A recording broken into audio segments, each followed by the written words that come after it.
दोस्तों, आज का हमारा टॉपिक है सरकार के अंग।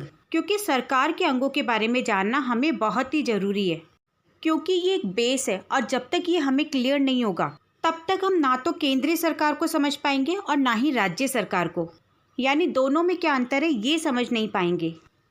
तो आइए सबसे पहले ये समझते हैं कि सरकार के अंग में कार्यपालिका क्या है, विधायिका क्या है और न्यायपालिका क्या है। तो सरकार के अंग तो होते ही हैं, लेकिन सबसे पहले हम ये समझते हैं कि सरकार क्या होती है।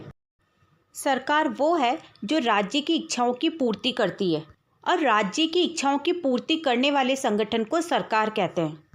तो हमारे राज्य में जितने भी काम होते हैं उसके सारे काम सरकार ही करती है। तो हमारे भारत ने सबसे पहले संसदीय व्यवस्था अपनाई और जो संविधान बनाया गया उसमें 3 तरह से काम करने वाले सदन यानी कि 3 अंग बनाए गए, और वो 3 अंग है सरकार के कार्यपालिका, विधायिका और न्यायपालिका। तो एक बार सबसे पहले हम इन तीनों अंगों को बेसिकली समझ लेते हैं कि इनका क्या काम होता है। तो सबसे पहले बात करते हैं विधायिका की। तो हमारे भारत में किसी भी प्रकार का कोई भी कानून बनाने का जो काम होता है वो होता है विधायिका का। विधायिका का मतलब होता है विधेयक बनाना, और विधेयक का मतलब होता है बिल, यानी कि विधेयक बनाने की जो शक्ति है वो विधायिका के पास है।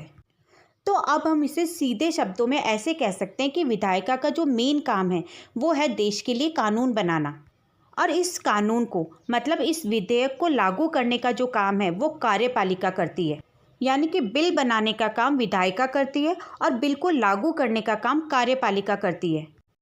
और इस कानून को लागू करने में किसी भी प्रकार की कोई परेशानी आती है या न्यायिक चुनौती आती है या फिर कोई इस कानून का उल्लंघन करता है तो उसका जो सज़ा का प्रावधान है यानी कि न्याय करने की जो शक्ति है वो न्यायपालिका के पास होती है। तो अब आपके बेसिकली समझ में आ गया होगा कि हमारे यहाँ कानून बनाने की जो शक्ति है वो विधायिका के पास है, कानून को लागू करने की शक्ति कार्यपालिका के पास है, और उस कानून का उल्लंघन करने या विरोध करने वाले के मामले में न्याय करने की जो शक्ति है वो न्यायपालिका के पास है। तो जब विधायिका कानून बनाती है और कार्यपालिका उस कानून को देश में लागू करती है और देश का शासन चलाती है, और न्यायपालिका कानून तोड़ने वाले को दंड देती है। और अगर हमारे संविधान की व्याख्या पर किसी भी तरह का कोई प्रश्न उठता है तो प्रश्न का निवारण भी करती है न्यायपालिका। तो इस तरह से सरकार के इन तीनों अंगों का कार्य अलग अलग है।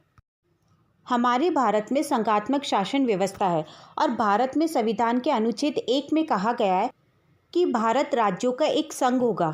और इस संघात्मक शासन की सबसे बड़ी विशेषता ये है कि यहाँ पर 2 प्रकार की सरकार देखने को मिलती है, यानी दोहरी शासन व्यवस्था होती है।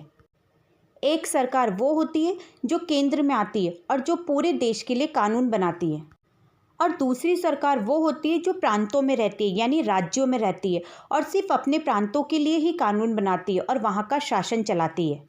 तो पहली जो सरकार है वो केंद्र में रहकर पूरे भारत का संचालन करती है, उसे हम संघीय सरकार, केंद्रीय सरकार या फिर भारत की सरकार के नाम से जानते हैं। ये तीनों एक ही है, अब आप चाहे इसे किसी भी नाम से बुला सकते हैं।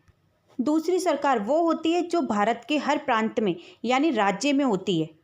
प्रांतीय सरकार वो होती है जो प्रांत में यानी राज्य में रहकर काम करती है, अपने राज्य की शासन व्यवस्था को चलाती है।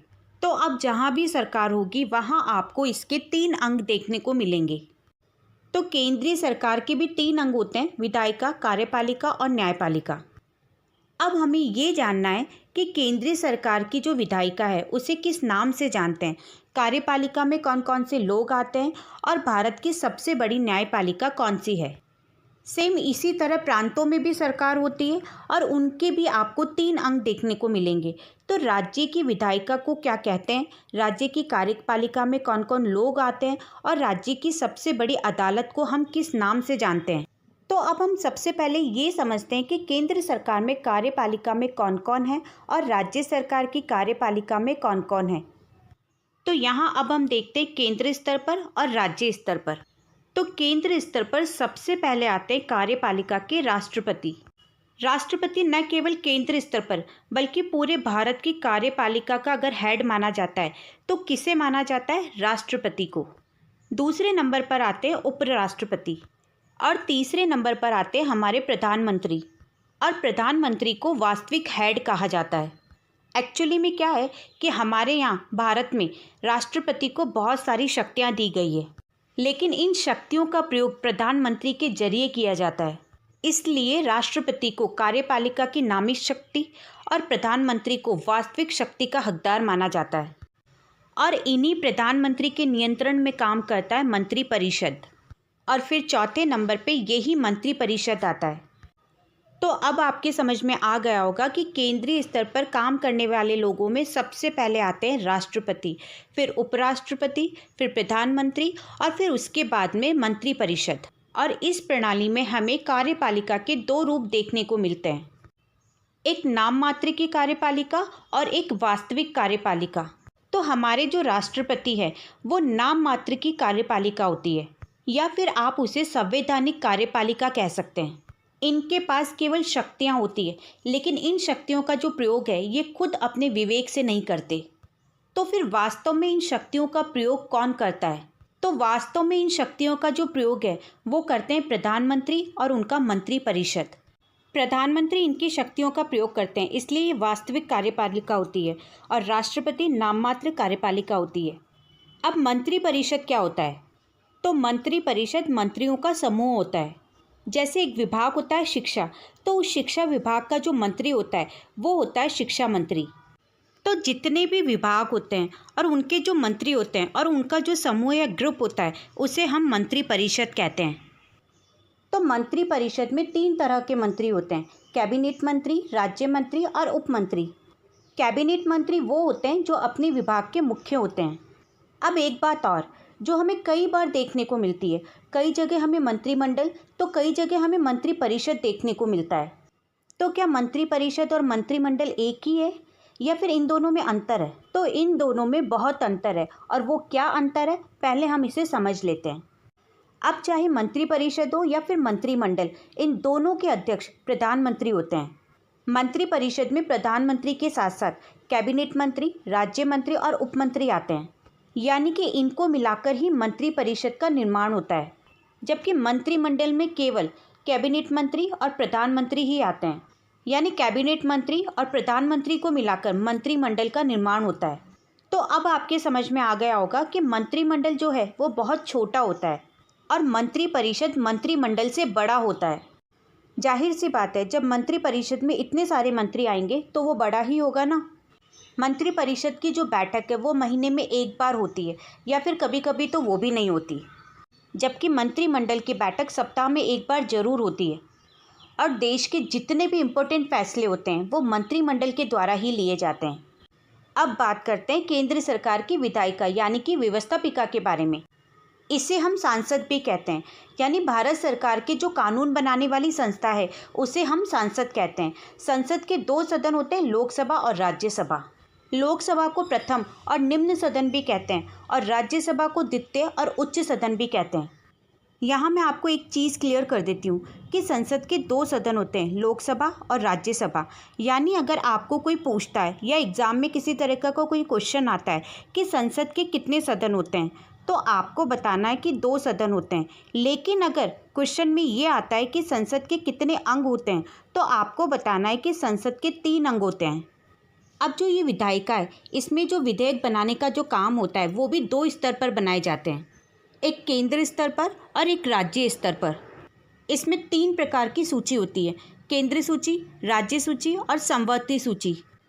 तो ये जो केंद्र सूची है उन पर जब विधेयक बनाने की बात आती है तो वो केंद्र द्वारा बनाया जाता है, और जो राज्य सूची है उस पर जब कानून बनाने की बात आती है तो वो राज्य द्वारा बनाया जाता है। और जब समवर्ती सूची पर कानून बनाने की बात होती है तब दोनों बना सकते हैं, केंद्र सरकार और राज्य सरकार। तो ये जो केंद्रीय स्तर पर या राज्य स्तर पर जो विधायिका का काम करता है उनका मेन काम होता है विधेयक बनाना। अब ये विधि बनाने के लिए या कानून बनाने के लिए केंद्र स्तर पर जो व्यवस्था की गई है उसका नाम है संसद, और राज्य स्तर पर जो व्यवस्था की गई है उसका नाम है विधानमंडल। यानी केंद्र स्तर पर जो कानून बनाने का काम करता है वो है संसद, और इस संसद के 2 अंग होते हैं, लोकसभा और राज्यसभा, और ये दोनों सदन मिलकर ही विधेयक तैयार करते हैं। और इन्हीं सदन के मेंबर्स को हम लोग बोलते हैं विधायिका। अब जो केंद्रीय स्तर पर लोकसभा और राज्यसभा के जो मेंबर्स होते हैं उन्हें सांसद कहा जाता है, MP यानी मेंबर्स ऑफ पार्लियामेंट। अब जब राज्य स्तर पर विधानमंडल आती है तो इसमें भी आप दो सदन देख सकते हैं, एक है विधानसभा और दूसरी है विधान परिषद। विधानसभा सभी राज्यों में ज़रूरी होती है, हमारे जितने भी राज्य हैं उन सभी में विधानसभा मौजूद, लेकिन विधान परिषद जो होती है वो सभी राज्यों में ज़रूरी नहीं होती। ये डिपेंड करता है उस राज्य पर कि क्या वो विधान परिषद रखना चाहता है या नहीं। अभी वर्तमान समय में 7 राज्यों में विधान परिषद है और ये राज्य चाहें तो विधान परिषद रख सकते हैं और हटा भी सकते हैं। तो इस तरह से राज्य स्तर पर विधानमंडल विधायिका का काम करते हैं और इसके मेंबर्स विधायक कहलाते हैं। अब सवाल ये उठता है कि प्रधानमंत्री लोकसभा के मेंबर भी है और कार्यपालिका के मेंबर भी है, तो एक ही मंत्री 2 स्तर पर कैसे हो सकते हैं? तो प्रधानमंत्री लोकसभा के सदस्य होने के नाते विधायिका के भी अंग होते हैं और जब यहाँ कार्यपालिका के रूप में कार्य करने लगते हैं तो कार्यपालिका के भी अंग होते हैं। दोस्तों, हमारे जितने भी मंत्री होते हैं जो मंत्री पद पे होते हैं, जैसे कैबिनेट मंत्री, राज्य मंत्री या मंत्री परिषद, तो ये जितने भी मंत्री हैं ये मंत्री बनने के बाद कार्यपालिका के अंग बन जाते हैं और जब तक मंत्री नहीं होते तब तक विधायिका के अंग बने रहते हैं। तो एक ही व्यक्ति कार्यपालिका भी हो सकता है और उसी समय विधायिका भी हो सकता है। जब वो संसद में बिल पास कराने जाता है तब वो विधायिका के रूप में काम करता है और जब वही मंत्री अपने मंत्रालय में रहकर काम करता है तो उस समय वो कार्यपालिका में रहकर काम करता है। जैसे सरकार पक्ष के कई सदस्य कार्यपालिका के साथ काम करते रहते हैं और जो विपक्ष में बैठे लोग होते हैं वो केवल विधायिका के रूप में काम करते हैं। तो इस तरह से विधायिका के सदस्य कार्यपालिका के भी मेंबर्स हो सकते हैं। तो दोस्तों, ये ध्यान रखने वाली बात है कि विधायिका के सदस्य कार्यपालिका के मेंबर्स भी हो सकते हैं और कार्यपालिका के सदस्य विधायिका के मेंबर्स भी हो सकते हैं। इसीलिए कार्यपालिका और विधायिका के मेंबर्स में एक आपसी समझ और बॉन्डिंग होती है। अब हम बात करेंगे सरकार के तीसरे अंग न्यायपालिका की। तो दोस्तों, हमारे भारत में जो न्यायपालिका का स्वरूप है वो एकीकृत न्यायपालिका है। इसका जो रूप होता है वो एक पिरामिड के आकार का होता है और इस पिरामिड के आकार में सबसे ऊपर आता है सर्वोच्च न्यायालय और सबसे नीचे तहसील स्तर के न्यायालय। तो अगर किसी भी प्रकार का कोई भी तहसील स्तर पर विवाद होता है तो वो सबसे पहले तहसील स्तर पर आएगा, वहाँ से हारने पर फिर जिला स्तर पर जाएगा। जिला स्तर पर यानी जिला न्यायालय में हारने पर उच्च न्यायालय पर और उच्च न्यायालय पर हारने पर सर्वोच्च न्यायालय में जाएगा। मतलब ये कि न्यायालयों का एक स्तर बनाया हुआ है, जैसे district court, high court, supreme court. तो ये जो कोर्ट्स का लेवल है वो एक सीढ़ी की तरह नीचे से ऊपर जाता है, जो स्वतंत्र है और निष्पक्ष रूप से काम करती है।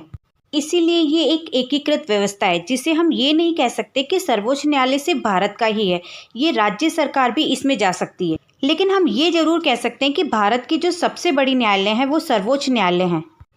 तो दोस्तों, आपको याद होगा कि अनुच्छेद 50 में राज्य नीति निर्देशक तत्व, जिसमें न्यायपालिका और कार्यपालिका का पृथक्करण बताया गया है, लेकिन यहाँ विधायिका और कार्यपालिका आपस में जुड़कर काम करती है, यानी कि मिलकर काम करती है। लेकिन इसमें ये नहीं बताया गया कि न्यायपालिका और कार्यपालिका को अलग रखना चाहिए। तो दोस्तों, अब आप सोच रहे होंगे कि क्यों रखना चाहिए, तो आइए इसे समझते हैं। क्योंकि अगर यहाँ सरकार और जज दोनों एक दूसरे से साझगांठ रखेंगे यानी मिलकर रहेंगे तो फिर किसी भी कीमत पर निष्पक्ष न्याय नहीं होगा और ना ही सरकार पर न्यायपालिका किसी भी सिचुएशन में काम करने के लिए दबाव बना पाएगी। इसलिए अगर दोनों को एक दूसरे से अलग रखकर काम किया जाए तो जनता की भलाई ज़्यादा होगी और जो लोक कल्याणकारी राज्य की स्थापना की बात हम लोग करते हैं तो वो हमारे संविधान में पूरी हो जाएगी। इसीलिए अनुच्छेद 50 में कार्यपालिका और न्यायपालिका के पृथक्करण की बात कही गई है। तो अब तक हमने जितनी भी केंद्र सरकार की ये सारी चीज़ें देखी हैं, जैसे व्यवस्थापिका, कार्यपालिका, न्यायपालिका, संसद, लोकसभा, राज्यसभा, प्रधानमंत्री, मंत्रिपरिषद, ये सब दिल्ली में बसते हैं। एक्चुअली क्या है कि जो हमारी मोस्ट ऑफ सरकार है वो राजधानी में ही होती है। अगर कोई आपसे पूछे कि संसद कहाँ है, लोकसभा कहाँ है, राज्यसभा कहाँ है, राष्ट्रपति भवन कहाँ है, प्रधानमंत्री निवास कहाँ है, तो ये सब दिल्ली में। यहाँ तक कि मंत्रिपरिषद, सर्वोच्च न्यायालय भी दिल्ली में ही है। तो ये तो थी केंद्रीय, संघीय या भारत की सरकार। अब हम बात करते प्रांतीय या राज्य सरकार की। तो जैसी व्यवस्था आपने केंद्रीय सरकार में देखी थी, सेम वैसी ही व्यवस्था राज्य सरकार में मिलेगी, लेकिन बस नाम का अंतर होगा। यहाँ भी आपको राज्य सरकार के 3 अंग देखने को मिलेंगे। तो राज्य की व्यवस्थापिका को हम विधानमंडल कहते हैं विधानमंडल के 2 सदन होते हैं, एक को हम विधानसभा कहते हैं और दूसरी को हम विधान परिषद कहते हैं। विधानसभा को हम प्रथम या निम्न सदन के नाम से जानते हैं और विधान परिषद को द्वितीय या उच्च सदन के नाम से जानते हैं। राज्य की जो कार्यपालिका होती है उसमें राज्यपाल आएंगे, मुख्यमंत्री आएंगे और मंत्री परिषद आएंगे। तो इन सबको मिलाकर राज्य कार्यपालिका का निर्माण होता है। मंत्री परिषद में कैबिनेट मंत्री, राज्य मंत्री और उप मंत्री होते हैं। राज्य सरकार का तीसरा अंग है न्यायपालिका। तो राज्यों की जो सबसे बड़ी अदालत होती है उसे हम उच्च न्यायालय कहते हैं, यानी कि हाई कोर्ट। और राज्यों की जो सरकार होती है वो अधिकतर राजधानियों में ही होती है। इसलिए राज्य सरकार, विधानमंडल, विधान परिषद, राज्यपाल, मुख्यमंत्री का निवास, ये सब राज्य की राजधानी में ही होते हैं। तो अब आपके समझ में आ गया होगा कि जिस तरह से संघीय व्यवस्था है उसी तरह से प्रांतीय व्यवस्था है। तो इस तरह से हमारे भारत में केंद्रीय सरकार और राज्य सरकार काम करती है और इन दोनों सरकार के 3 अंग होते हैं, कार्यपालिका, न्यायपालिका और विधायिका।